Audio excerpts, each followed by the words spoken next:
Good afternoon दोस्तों। जैसा कि यह क्वेश्चन गेट 2024 में मॉर्निंग सेशन में पूछा गया, जो कि मैथमेटिक्स पेपर से लाई करता है। तो 2 नंबर में पूछा गया है। तो आप देखिए यहाँ पे एक्स आई का वैल्यू 0, 1, 2 दिया हुआ है और एफ एक्स आई का वैल्यू यहाँ पे दिया हुआ है।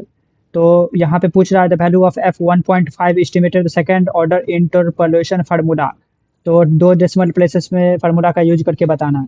तो हम जानते हैं कि फार्मूला सबसे पहले एफ एक्स इक्वल टू क्या हो जाता है, Y one plus y2 - y1 by x2 - x1। ये और उसके बाद ये क्या होता है x - x1, ये हो गया।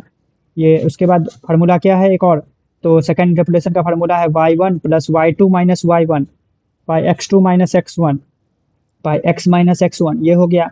फिर आपको y3 - y2 by x3 - x2।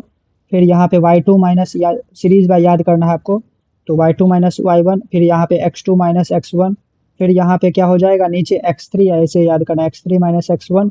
फिर यहाँ पे मल्टीप्लाई हो जाता है x - x1, फिर x - x2। तो इस तरह फार्मूला है। तो आपको याद रखना, ये तक तो आपको याद रखना ही है। उसके बाद यहाँ पे 3 2 2 1, 3 2 2 1, फिर 3 और फिर यहाँ पे 1, x - x1, x - x3, x2 x3 यहाँ पे निकालना है। तो ये हो गया हमारा। फिर यहाँ पे आप सब पुट कर देंगे। तो हम जान रहे हैं कि आपको पता होना चाहिए यहाँ पे x1 y1 x2 y2 x3 y4 ये हुआ।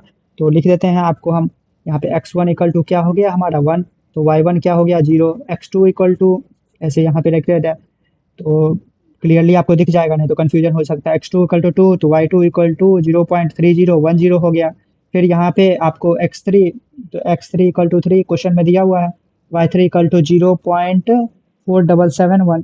तो अब यहाँ पे हम पुट करेंगे सब। तो एफ एक्स इक्वल टू क्या है हमारा, तो 0, y1 का जगह 0 हो जाएगा। फिर यहाँ पे y2 - y1, तो फिर y2 - y1 तो ये होगा 0.3010 माइनस यहाँ पे 0 बाय 2, यहाँ पे x2 - x1। तो x2 क्या है हमारा 2 - 1 हो गया।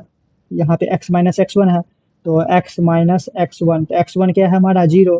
तो ये हो गया x माइनस, यहाँ पे x1 क्या है हमारा, सॉरी 1 है, तो यहाँ पे 1 पुट करेंगे। फिर यहाँ पे पुट करेंगे y3 - y2, तो 0.447 y3 - y2 0.3010 bye y3 - x3 - तो दोस्तों हम यदि फार्मूला पे सारा पुट कर दिए हैं, यहाँ पे फार्मूला पे पुट किए हुए हैं। तो फार्मूला आपको पता है, यहाँ पे लिखा हुआ y1 के जगह हम पुट कर दिए। फिर यहाँ पे y2 - y1, यहाँ पे था x2 - x1, x - x1। तो सिंपली फार्मूला पुट किए हुए हैं। तो ये आपको आ गया है, x के जगह वहाँ पे 1.5 डाले हैं, तो ये हमारा आ गया है कैलकुलेशन। तो यहाँ से ये माइनस आ जाएगा, फिर यहाँ पे एक माइनस आ जाएगा। तो इसी खातिर यहाँ पे भी फिर यहाँ से करेंगे तो एक माइनस आ जाएगा, तो माइनस माइनस प्लस आ जाएगा। तो फिर आंसर हमारा 0.66125 हमारा आंसर लगभग में आ जाएगा। तो इस तरह आप सॉल्व कर सकते हैं। ये सब मैथमेटिक्स का पार्ट है, तो आप कैलकुलेशन कैलसी के द्वारा कर सकते हैं, बिल्कुल करेक्ट आएगा। तो आप इस तरह सॉल्व कर सकते हैं गेट के क्वेश्चन को। Thank you for watching this video, hope like it and subscribe it. जय हिंद, जय भारत।